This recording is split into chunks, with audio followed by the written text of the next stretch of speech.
Hello, welcome back to Tarot by Andy. Thank you for being here. This is my vibrational reading. Please do your own research for entertainment purposes and allegedly. Hello, you guys. I hope you're having a good day, and I hope that you caught my conversation with HG that was dropped yesterday. I appreciate all the love and kindness. There was definitely a few stingers there in the feed, but hey, I've developed some thick skin. Unfortunately, it's part of the process. You have to develop thick skin. You can't please everyone. But I did the best I could with that. And so, yes, you know, some people like to twist. I notice this is where it becomes a little dangerous doing interviews or social media. People will take something and they like to twist it a bit, I noticed. So, you know, because I did say about me not focusing on the spiritual aspects, meaning as in not constantly talking about it, doesn't mean I'm not doing energy readings. So someone has to twist it. When I said that Diana's orb went across the table, you know, what I meant by, you know, so obviously the person wants to grab to what portion they want. Well, she says one end she doesn't do spiritual readings, and then the next end she's talking about an orb going across her table. They missed the point. The point was I don't bring it up because I don't want to shut the door on atheists, agnostics, people who are repulsed by it, and so forth. So yeah, there was that little twist I noticed. So I just wanted to defend myself there. There you go. So carrying on, here we go. Anyways, Meghan is being probably scarred and feeling quite singed over several things today. One, Catherine looking absolutely fantastic, gorgeous, and glowing up in front of everyone, holding a trophy that she did not pay for and getting all that adulation, love, seeing her daughter look up at her, being so proud of her mom, and her sister being there, and all that love and support around her, I'm sure is a huge wounding on Meghan. Just put that out there. And, you know, Meghan is attempting to look like her by taking the drug to lose weight or a sister drug of it. And yeah, she's getting really painfully skinny. I will add that. I mean, her legs have always been thin, but now I can really see it in her upper body. Her arms are getting to be really pin thin, and it's kind of concerning, to be quite honest. All in efforts to try and be like Catherine. So she is trying to mirror her, and we all know that. We're all talking about it. So I just wanted to say that publicly, that I'm completely, fully in agreement on. She's trying to develop and get that body frame like Catherine, which she cannot. That is natural on Catherine. It is her shape.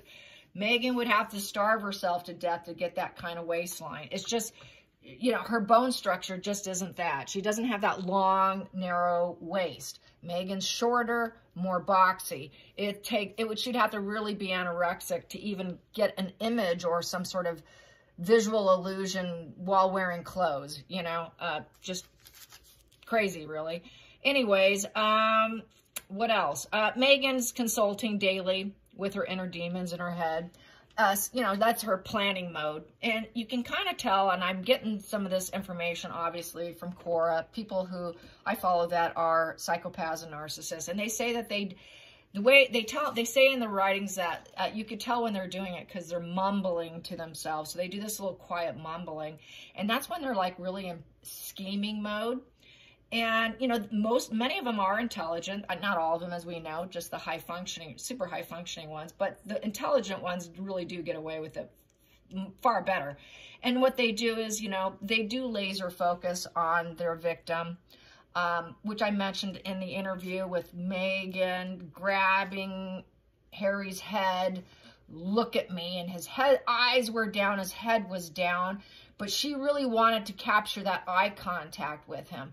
Capturing that eye contact is part of the mesmerization, mesmerize. Let me brainwash you is what I said on HG interview. And that's really what they do, but they need that eye contact. It's the creepiest thing. And I had contact with a situation like this only probably about 5 months with a narcissist. And the weird thing that I picked up on during when it occurred, it felt like a kaleidoscope. My eyes matched, and it was a very intense couple of minutes. And I felt like I was being pulled in, like literally like, you know, those old games of Kaleidoscope, you guys?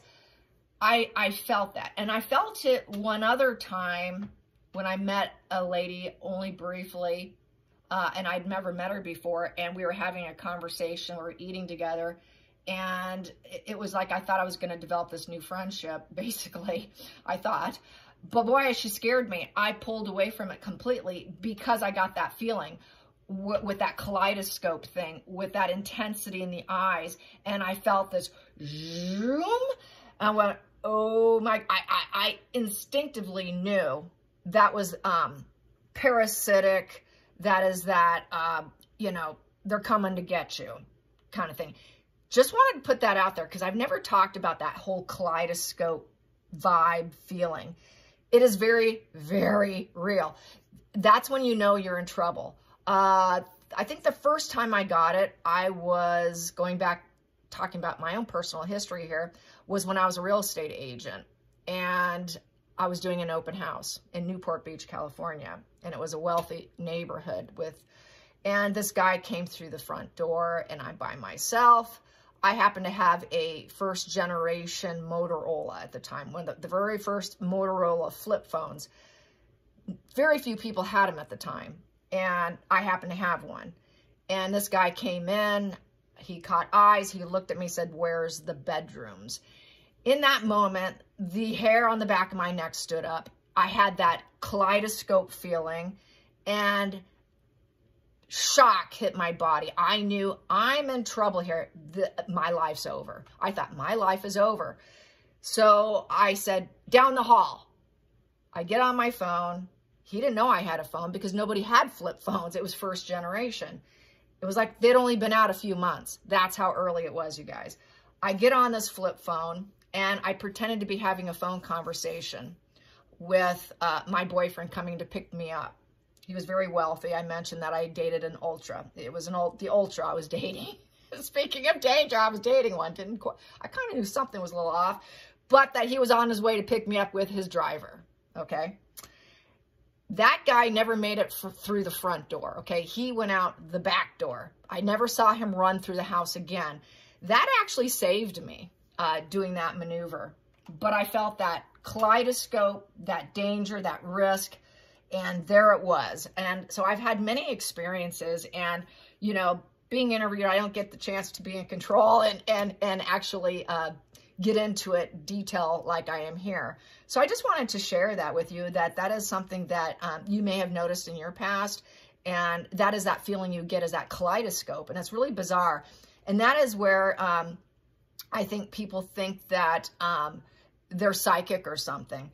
I don't think that's not what it is. What it is trying to mold and mesmerize, drip feed, control, get you to trust them along with that love bombing, getting the good feelings. And then they do the hot and cold to make you feel unstable, dependency on them. It's that dependency that they get you on that creates that addiction to them through oxytocin and dopamine from the brain that's secreting during that time frame. It's that brain secretions that makes Harry feel like he's been saved by her, that he's addicted to her, that no matter where he is, she knows what he's doing, because I know you so well.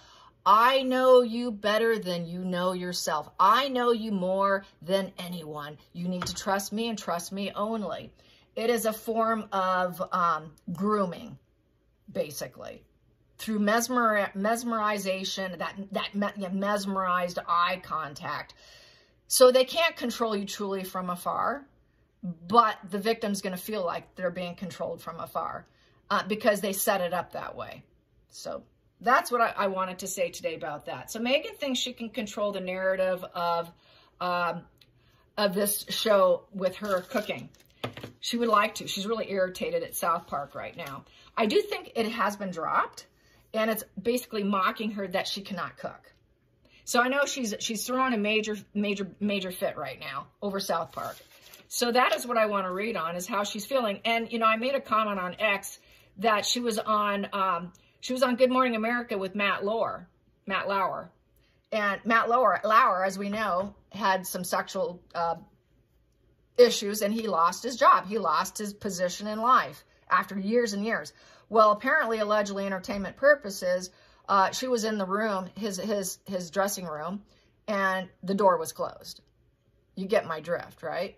And he was kind of smug and a little bit enjoying the online exchange between the two of them, being in full agreement. And I watched a video of it, and this guy was doing a commentary, which I had to agree with. The three other hosts are people sitting there tasting her grilled lettuce with shrimp, which the shrimp was touching each other, which would not pass the code for cooking.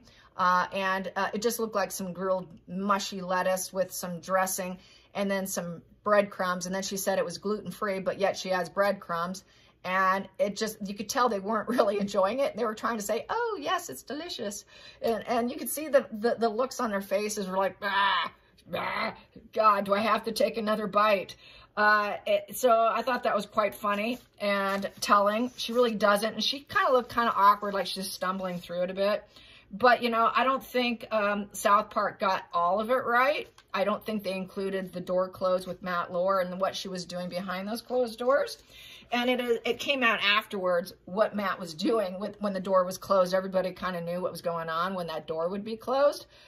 There was no reason why his door should be closed with Meghan inside it. Allegedly entertainment purposes, so she doesn't sue me. So, yeah, there you have that.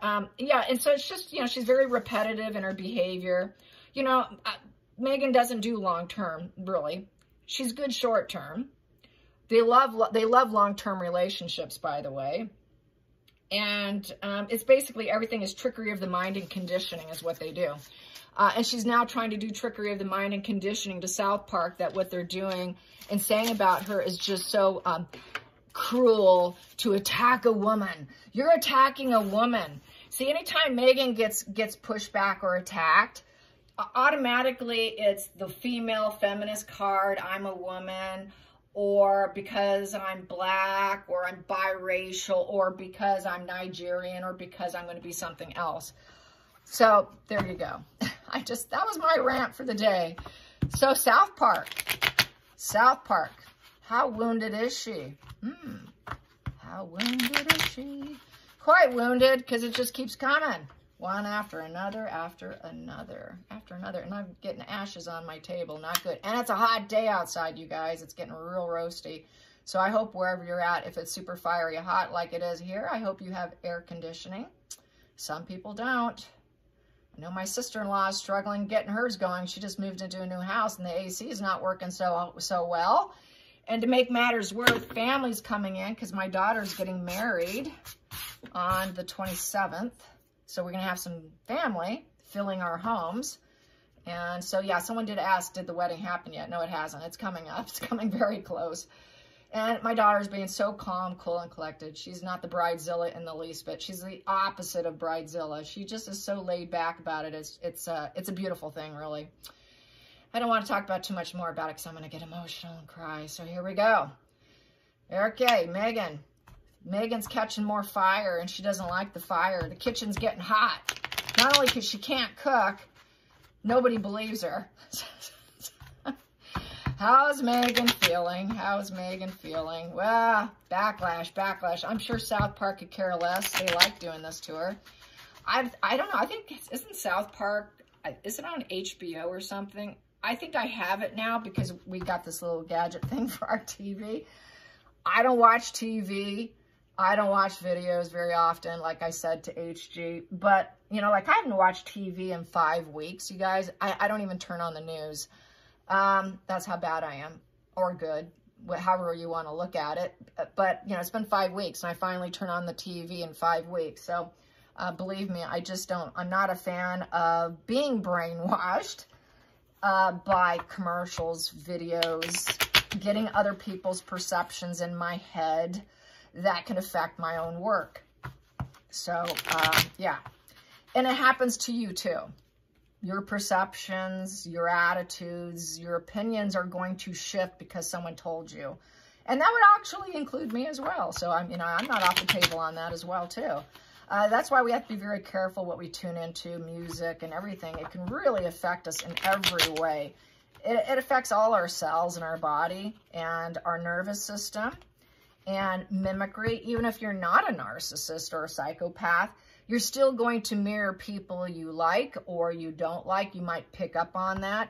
We're all capable of mimicry. You don't have to, you know, be on the spectrum of narcissism to do that, okay? We learned at a very young age, especially to people that we like. So here we go. How's she feeling? How's she feeling? How's Meghan feeling? How's Meghan feeling with the TV show and feeling kind of burned and scarred and trying to order them to take it down, order them, they got it wrong. Just like the last time. Oh, well, I'm not like that. That's not how it is. You should take it down. But they didn't listen, did they? Neither did Family Guy. Family Guy didn't do it either. So Southpark and Family Guy. Now we need Family Guy to put one out too. So she sees that people are entertained by it. Okay, here it is. There's an offering. She might not be too focused. So we have here the Knight of Cups. So basically it's romantic dreamer. I would say this Knight of Cups might be Matt Lohr. Anyway, she knows how to court other people. So she's going to try to court. She's going to court. She's going to love bomb. She's going to try to sway. It's a swaying of the emotions of the Knight of Cups. They are very fickle in their emotions. So I think she's going to try to charm them. That would be my charmer in the deck. Maybe if I can charm them, I can get something, get somewhere.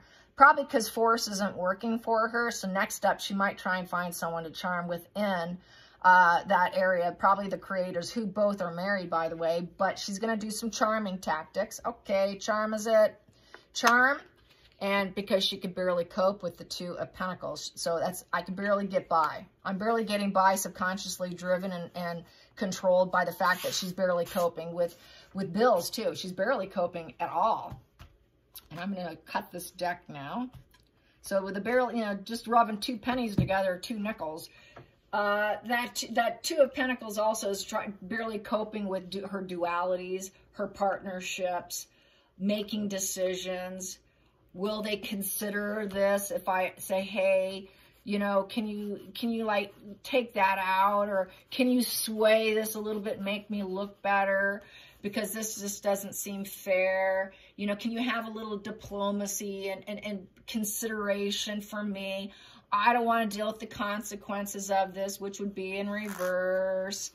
You know, that's not my life path. You're affecting my life path. There is no, you know, we really aren't connected. This is not my choice. Do you really have to take that first step? You know, you're really making it hard on me here with the Two of Pentacles upright. You know, can you make some different decisions and priorities here? Can you be a little flexible for me? You know, I'm really juggling, trying to get some resources, and my life is really hard. It's just the whole ups and downs of life. And, you know, really, can you be a little different here? You know, change it up, make me look good, you know? So I think that's what she's aiming for. She's going to go about it in this sweet way. It's like sweet manipulation of trying to get that, you know, to get that diplomacy on their end. So she's trying to appeal to their empathy here. Trying to tap into their, oh gosh, really, are you going to do that to me? You know, really, just make me look good. She wants to look good. So it's fuel. She wants positive fuel now. She doesn't want negative fuel.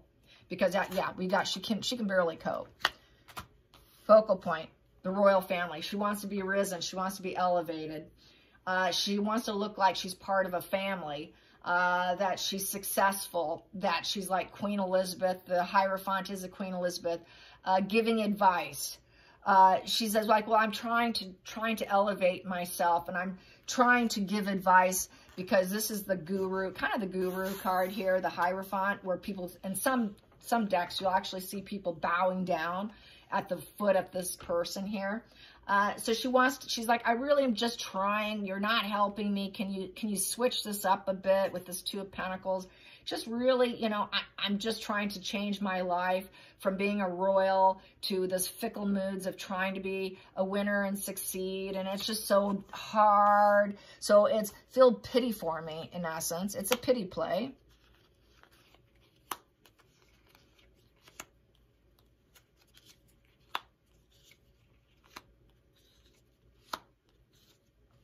Hope you can see all that. And if not, I'm going to push it up. There we go. Okay. Can you see? Can you see it? Yeah, thank you. Can see it. Okay, past position that doesn't serve. Broken, shattered family of the Ten of Cups in reverse. And that's the problem, because she's not with the royal family anymore, and that doesn't serve her. She knows she needs the royal family in order to succeed, and how is she going to turn this frown upside down when she's not with that family? She shattered the family. She shatters every family. She's not emotionally connected. She's also looking at divorce. That's a divorce position and separation and loss. It was a poor investment. That's a nasty family. So I'm trying to do it myself now.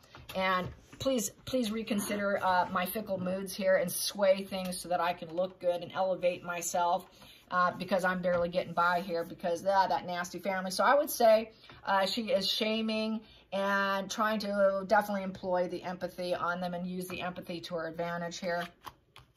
And the past is gone with the Six of Cups. Yeah, she's like, wow, what do I do without this family protecting me and you know, being able to do, you know, her IPPs, her, the NDAs, non-disclosure agreements. Wow, how do I get these non-disclosure agreements going here?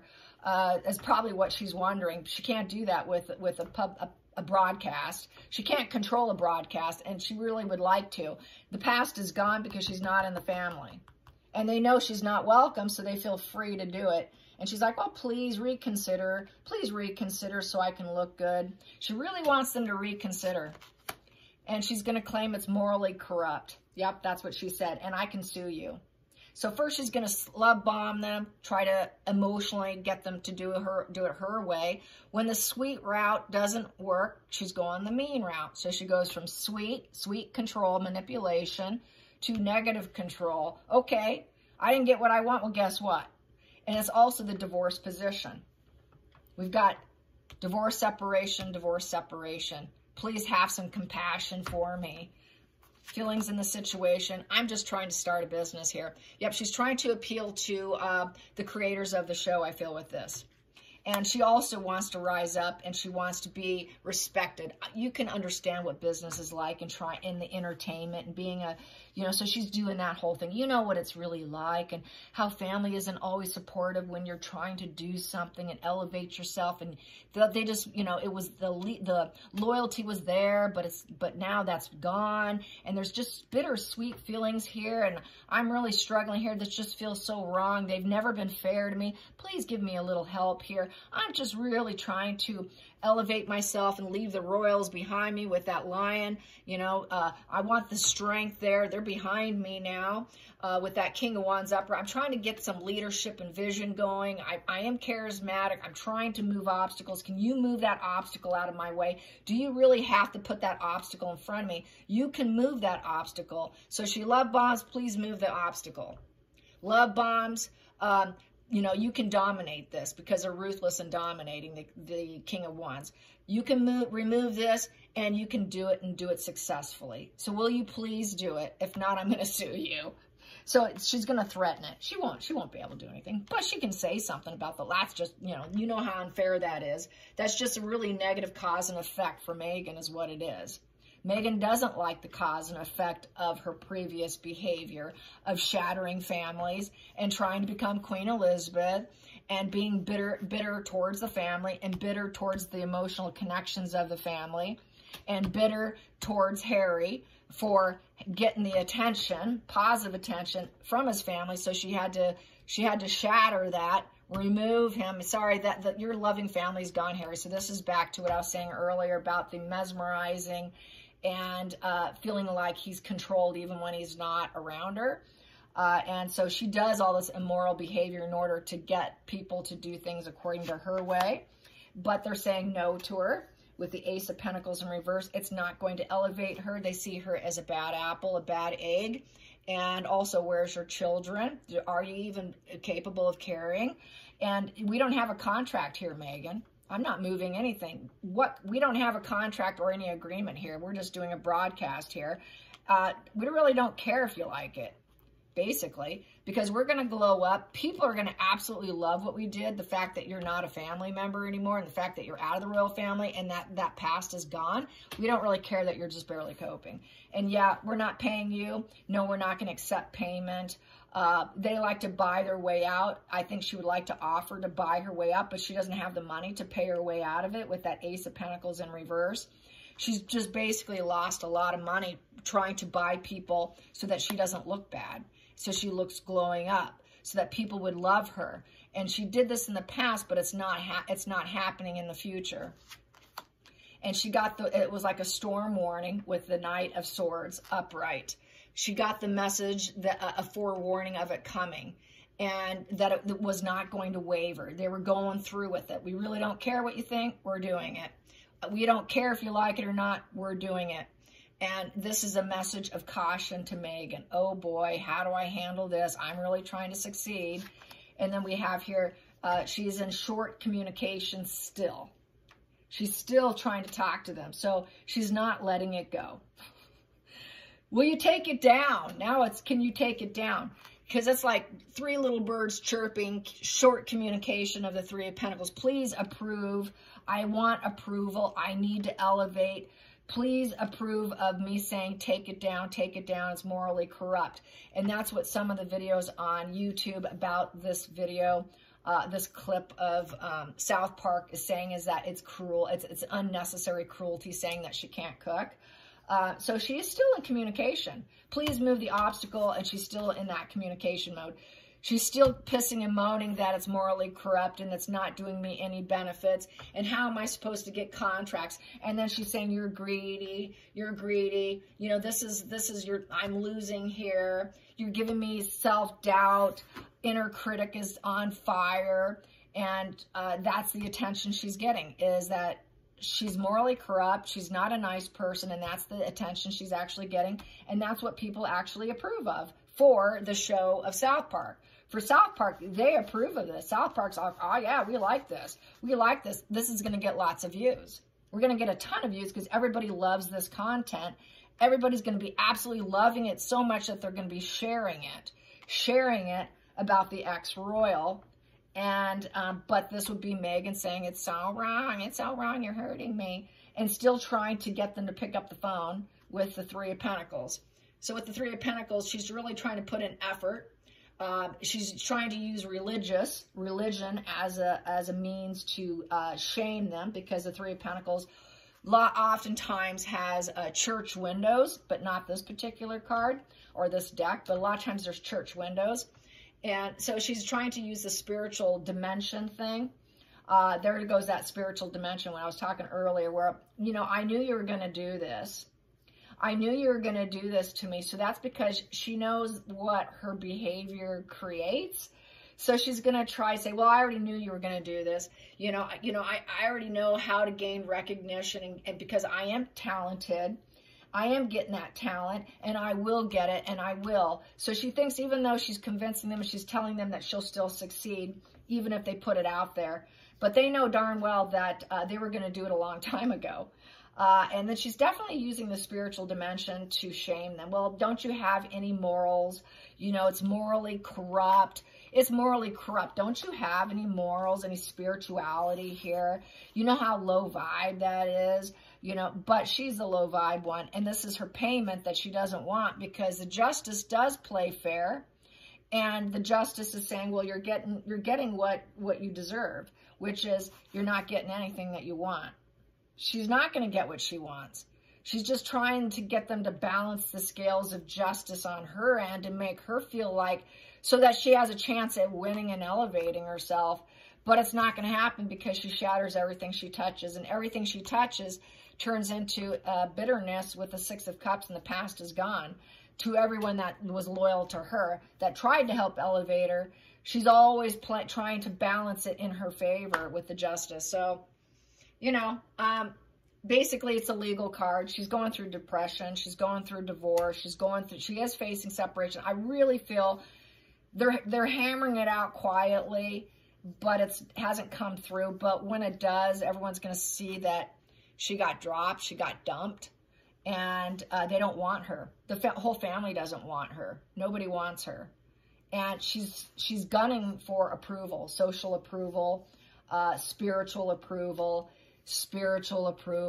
She wants people to see her as goodness, of the light. They are of the dark. They're the nasty dark family, and I am of the light. I am the business person. I am the one of the light here. And that's part of it with narcissism. It's the war of innocence. So I see war of innocence, war of innocence, war of innocence. You know, to make me look good, I got to do the war of innocence, that I'm not the bad one here. I'm not the storm warning of a bad apple. And the only way she can achieve that is by moving all obstacles through manipulation and through ruthless, dominating energy of the King of Wands, which is upright. You know, reverse, he's even worse. He's pretty dominating, pretty much a control freak. And so that's how she's able to always fix and adjust the public facade image management situation for herself. But it's just not working. It's just not working here. And it's a done deal with the Two of Swords in reverse. And she's not happy. She's going to claim it's lies and poor judgment with the Judgment in reverse. She's going to have a lot of self-doubt, hesitation, and consequences of it. And she's confronting it. She goes, I'm going to confront it about this poor judgment of me. How am I going to elevate myself when it's a done deal? And so she's going to definitely try to keep talking to them about their poor judgment. Definitely going to say, I can sue you, I can take you to court, which would be poor judgment, and debate mode of the Two of Swords. Well, I can debate this with you, but really like, no, it's a done deal. Sorry, hon. Well, that's poor judgment. You know, where's your spirituality? Where's your high vibe? So yeah, she really plays people. She doesn't have it in herself, but boy, she likes to play it on other people. You're just lying about me. You really need to shut this down with the Ace of Swords in reverse. You don't know me. That's not true. None of it's true. You don't know me at all. So there's a huge harsh words, harsh commentary, claiming it's lies, duality of lies, claiming, you know, there's no diplomacy here. I'm sorry. I've gotten this attack by people too. Where's your diplomacy? You know, you're biased. You're not unbiased when you do your spreads. I saw that comment on HG's video. Of course I'm not unbiased.